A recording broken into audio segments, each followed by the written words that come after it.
weil alles platt. Ja, So, und dann wurde das gebaut. ja, Und das war eine ganz tolle Geschichte. Gucken Sie mal, diese Architektur hier, ja. die ist noch hervorragend. Und das sollte jetzt ganz abgerissen werden. Man sieht da die Türme vom Dom, ne? Ja, ja, ja, ja. Konnten Sie, habe ich noch Fotos von mir. Ja. Steht dann so wie Sie da. Ja. Darum animiert mich das, Ja, das ja. so zu erzählen.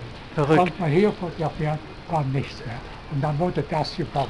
Und das war sehr modern, sehr zukunftsweisend. Und jetzt muss es restauriert werden. Wir haben ja jetzt eine Art Logenplatz hier, ne? Sozusagen. Wenn man so will. Das ist also, Mauerschau. so kommen Sie in Wunderbar. 2 Jahren nochmal wieder. Ja, klar. Und dann- Aber wir nennen es trotzdem städtisches Opernhaus, ne? Das ist ja. Ja, genau. Was Na ist gut. das? Entschuldigung. Ja.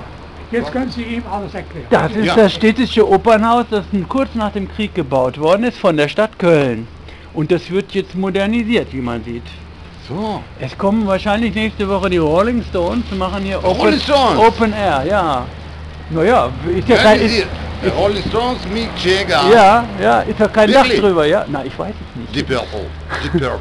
Deep Purple, ja. Nein? Deep Purple and Rock. Child in Time. Ja, okay, also ich habe sie jetzt hier mit drauf. Ist nicht schlimm, ne? Verstehe. Oder? Die sind hier mit drauf jetzt. Sie haben schöne blaue Augen. Das gefällt mir. Das ist ein echtes Argument. Das muss ja. Also gut, hier die Mauerschau sagt jetzt, wir gucken hier auf den Kölner Dom, der ist aber dahinter, hinter diesem hydraulischen Eine roten Spitze Kran, haben 2 wir. Spitzen, ja. Zwei. Da könnte man jetzt eine Bierreklame draus machen, indem man 2 Bierflaschen davor stellt. Gut, ich schließe das hier mal ab. Schönen Dank für den Aufruf und YouTube.